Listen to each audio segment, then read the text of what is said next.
கதை சொல்றேன், எல்லாரும் கேளுங்க. நான் சாப்பிட்டு வந்திருப்பீங்க, இருந்தாலும் கொஞ்சம் கேளுங்க. கோயம்புத்தூர்ல ஒரு பெரிய குடும்பம் ஒரு பெரிய வீட்டுல சந்தோஷமா வாழ்ந்து வந்துட்டு இருந்தாங்க. அதுல வந்து அர்ஜுன் ஒரு பையன் இருந்தான். அவன் வந்து காலேஜ் ஃபைனல் இயர் படிச்சிருக்கான். அவனுக்கு வந்து ஒரு தங்கச்சி இருக்கா, அவன் பேர் ஐஷு.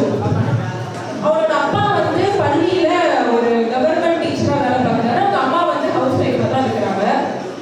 அவங்க குடும்பம் நல்லா தான் போயிட்டு இருக்கு. அவங்க வீட்டுல மொத்தம் ஒரு 5 அறை இருக்கு. அந்த அளவுக்கு ஒரு பணக்கார குடும்பம். ஆனாலும் ஆளுக்கு ஒரு அறையில தான் இருக்கிறாங்க.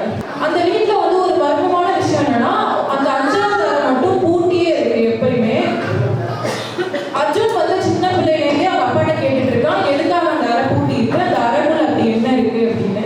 ஆனா அவங்க அப்பாவும் அம்மாவும் சின்ன பிள்ளையிலேருந்து தட்டி கழிச்சுட்டே வர்றாங்க, அந்த அறைக்குள்ள ஒண்ணுமே இல்லை, சும்மா ஸ்டோர் ரூம் அப்படின்னு சொல்லிட்டு.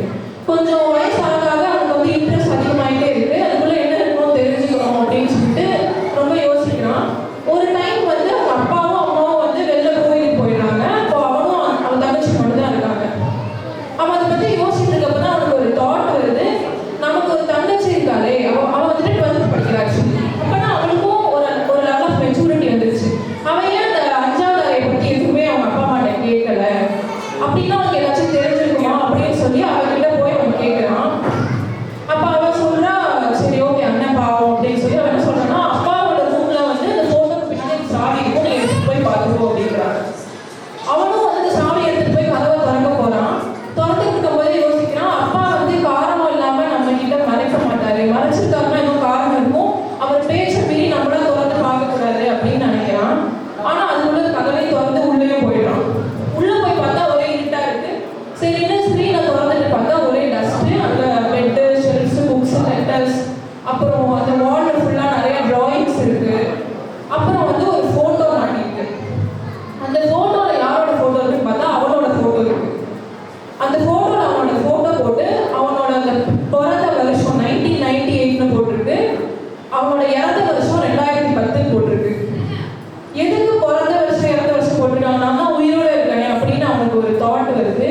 அதுக்கப்புறம் அந்த லெட்டர் எடுத்து விரிச்சு படிக்க ஆரம்பிக்கிறான். அதுல வந்து எழுதிருக்கு, நீ இதுக்குள்ள வந்துட்ட அப்படின்னா ஃபைனலி உன்னை நம்மளோட அப்பா அம்மா உள்ள விட்டுட்டாங்கன்னு அர்த்தம், நான் தான் உன்னோட நிழல் அப்படின்னு சொல்லி இந்த கடிதம் ஆரம்பிக்குது. அந்த கடிதத்தை அவன் படிக்க ஆரம்பிக்கிறான். நான் அதை மொத்தமா சேர்த்து ஒரு சம்மரியா சொல்லணும்னா, அதுல அவன் என்ன சொல்லியிருக்கான்னா, நான் ஒரு மனநிலை சரியில்லாத பையன் அப்படின்னு எல்லாரும் நினைச்சிட்டாங்க. ஆனா நான் நல்ல மனநிலையோட தான் இருக்கேன். என்னை வந்து புத்தி சரியில்லை, நான் சக மனுஷங்கிற மாதிரி இல்லை அப்படின்னு எல்லாரும் சொல்றாங்க. ஏதோ ஒரு ரிப்போர்ட்டை நம்பி என்னை அப்படி ஜட்ஜ் பண்ணிட்டாங்க. ஆனா நான் அப்படி கிடையாதுங்கிறதுக்கான ஆதாரம் தான் இந்த ரூம்ல இருக்க திங்ஸ்லாம் அப்படின்னு சொல்லி இப்படிக்கு ஆரம் அப்படின்னு எழுதிருக்கு. யார் அந்த ஆரம் அப்படிங்கிற கேள்வி அவனுக்கு ரொம்ப இருந்துட்டே இருக்கு. அவனும் யோசிச்சுட்டு அந்த உள்ள திங்ஸ் எல்லாத்தையும் பார்த்துட்டே இருக்கிறான். அப்பதான் அவனுக்கு புரியுது, அவன் அங்க இருந்த அந்த பையன் வந்து மனநிலை சரியில்லாத பையன் இல்லை அப்படின்னு. அதுக்கப்புறம் கீழே போய் வெயிட் பண்ணிட்டு அவங்க அப்பா அம்மா வந்தோடனே அவன் நிறைய கேள்விகள் எழுப்புறான் அவங்க அப்பா அம்மா கிட்ட. ஆரம்பின்ற அந்த பெயரை கேட்டோடனே அவங்க அம்மா வந்து குமரி குமரி அழுகுறாங்க. இது எல்லாத்தையும் கேட்டுக்கிட்டு இருந்த அப்பாவோட மூஞ்சி வந்து ஒரு சோர்ந்து போய் தோல்வி இருந்தா எப்படி இருக்குமோ அந்த அளவுக்கு அவரோட முகம் ஜாடம் ஆயிடுச்சு. அவர் சொல்றாரு, ஆரம் வேற யாரும் இல்லை, உங்களோட ட்வின் பிரதர் அப்படின்னு சொல்றாரு. அந்த ட்வின் பிரதர் வந்து எப்படி இறந்தாங்க, எதுக்காக அந்த ரூம்குள்ள பூட்டி வச்சிருந்தாங்க, எனக்கு எப்படி அந்த சின்ன பிள்ளைலேருந்து தெரியாம இருந்துச்சு, இன்னமும் ஏன் அந்த ரூம் பூட்டி இருக்குன்ற பல கேள்வியும் அவன் வந்து கேட்டான். அது எல்லாத்துக்கும் அவங்க அப்பா பதில் சொன்னாங்க. அதாவது அவங்க ஒரு மனநிலை சரியில்லாத பையன் நாங்கள் நினைச்சோம், அதனால அவங்க ரூம்ல போட்டே பூட்டி வச்சிட்டோம். எங்க வெளியில விட்டா அவங்க 2 பேருக்கும் ஏதாச்சும் ஆயிரும், நீங்களும் அவனை மாதிரி ஆயிடுங்களோன்னு நினைச்சு நாங்கள் ரூம்லேயே போட்டு அவனை பூட்டிட்டோம் அப்படின்னு சொன்னாங்க.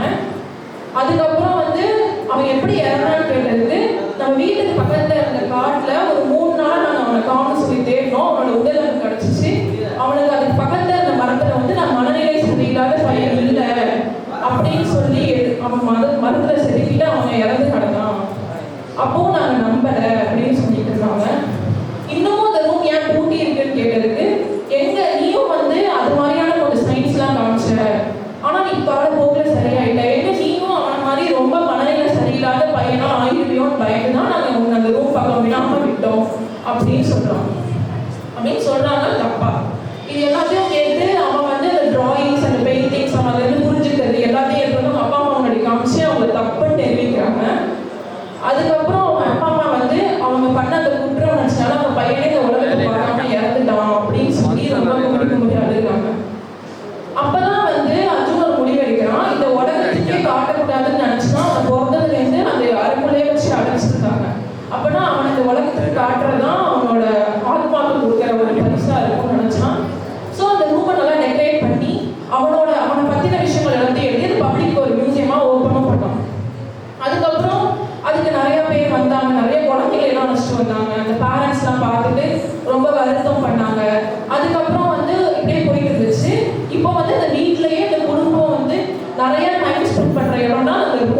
அப்படின்னு இருக்கு.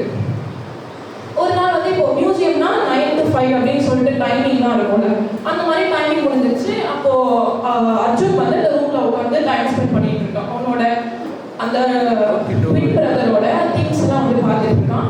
அப்போ வந்து வீட்லயும் யாருமே இல்லை, எல்லாம் வெளில போயிருக்காங்க அவனை தவிர. அப்போ வந்து டோர் தட்டுற சத்தம் கேட்குது. யாருன்னு பார்த்தா கதவை திறந்தா ஒரு வயதான மனிதர் வராரு. சரி அதான் டைம் முடிஞ்சிருச்சு, இவர் எதுக்கு வந்திருக்காரு, சரி வந்துட்டாரு பார்த்துட்டு போட்டோன்னு அவனும் உள்ள விடுறான். அவர் வந்து பெயிண்டிங்ஸ்லாம் பார்த்துட்டு இருக்காரு. பார்த்துட்டு இது வந்து நான் பண்ண பெயிண்டிங் அப்படின்னு சொல்லிடுறாரு. ஏன்னா ஆர்டர் பண்ணது போய் அவர் பண்ணதுன்னு சொல்றாருன்னு எனக்கு ஒரு புது கன்ஃபியூஷன் இருக்குது.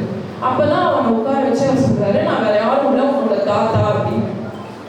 அந்த மனிதர் வேற யாரும் இல்லை, அர்ஜுனோட அப்பாவோட அப்பா. அர்ஜுனுக்கு வந்து அவருக்கு வந்து தெளிவா தெரியும் ஆரம்பம் வந்து ஒண்ணுமே இல்லை, அவன் நல்லா தான் இருக்கான்னு சொல்லி அதை வந்து வீட்டில் அந்த டைம்ல சொல்ல ட்ரை பண்ணியிருக்காரு. ஆனால் அவங்களோட அப்பாவும் அர்ஜுனோட அப்பாவும் அம்மாவும் அதை ஒத்துக்கல. அது ஒரு பெரிய குடும்ப சண்டையா போய் பிரிஞ்சுட்டாங்க. அதனால அர்ஜுனோட பேரண்ட்ஸ் வந்து அவங்க கிட்ட என்ன சொல்லியிருக்காங்கன்னா, உனக்கு வந்து தாத்தா பாட்டி இல்லை, இறந்துட்டாங்க அப்படிங்கிற மாதிரி சொல்லிட்டாங்க.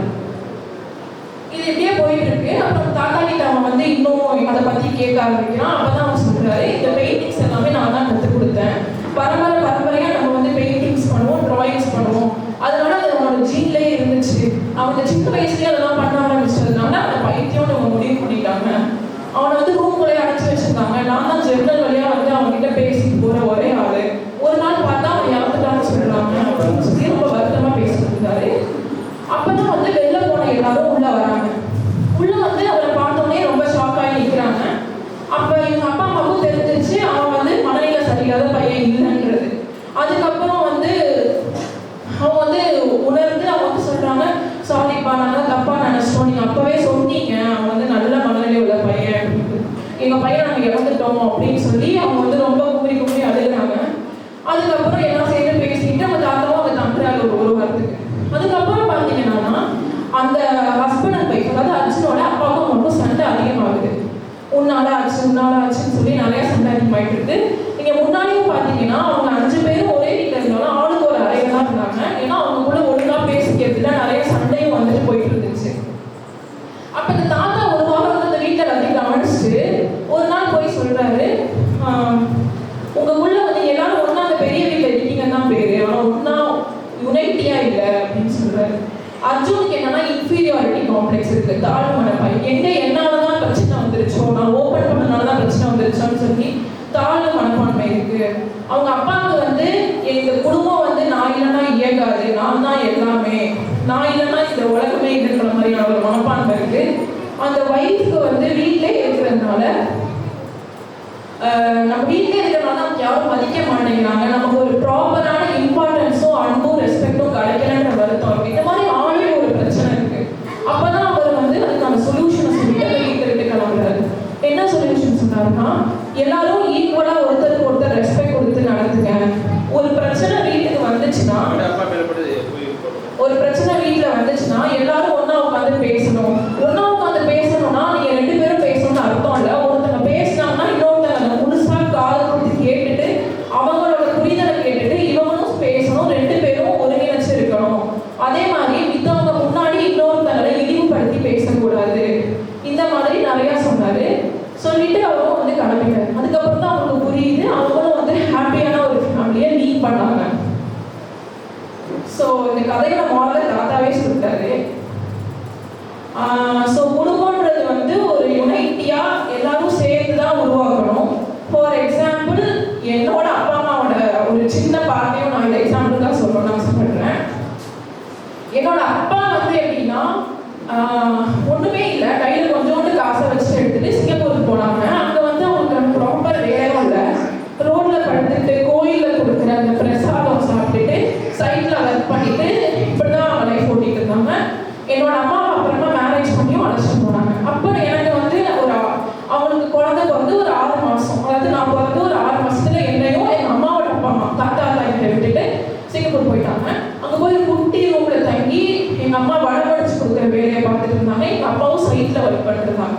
எங்க அம்மா அப்ப எழுதின டைரி எல்லாம் இப்ப எனக்கு ஒரு பெரிய மோட்டிவேஷனா இருக்கு. அவங்க வந்து டைரி எழுதினாங்க, நான் வடமடிச்சு கொடுக்குறப்போ கடைக்கு வர பிள்ளைங்கலாம் பார்த்தா எனக்கு ஞாபகம் வரும் அப்படின்னு சொல்லி என்கிட்ட பேச முடியாம டைரி நிறைய எழுதிட்டு இருக்காங்க. ஊருக்கு வந்தா கூட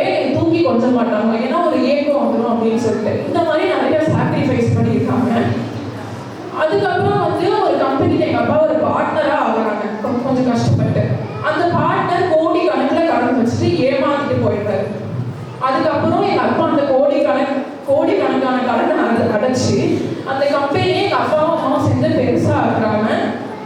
இதுக்கு இடையில அவங்க பிள்ளைங்களையும் விட்டுட்டு அவங்க அடிக்கடி வந்துட்டு போயிட்டும் இருக்கிறாங்க. பிள்ளைங்க வந்து மித்த சொந்தக்காரங்க கிட்ட வந்துடுறாங்க, மித்த குடும்பத்தில் உள்ளவங்க. இதுதான் எங்கள் அப்பா அம்மாவோட பேசிக் ஸ்டோரி. லைக் அதுக்கப்புறம் ஒரு அளவுக்கு மேலே நல்ல ஒரு சக்ஸஸ் அட்டைன் பண்ணிட்டு சிங்கப்பூர்லேயே பெஸ்ட் என்டர்பிரனர்ஸ் அவார்டும் வாங்குறாங்க. அதுக்கப்புறம் அந்த கம்பெனி விட்டுட்டு ஒரு வழியாக பிள்ளைங்க கூட எல்லாம் ஊருக்கு வந்த டைமில் அவங்க பிள்ளைங்க நல்ல ஒரு வளர்ந்த ஸ்டேஜை அட்டைன் பண்ணிட்டாங்க. இப்போ அவங்க வந்து பிரிஞ்சு வேற ஊருக்கு போய் படிக்கிற சூழ்நிலையில இருக்கு. ஸோ நான் என்ன சொல்ல வரேன்னா, குடும்பமாக சேர்ந்து அவங்களோட பிள்ளைங்க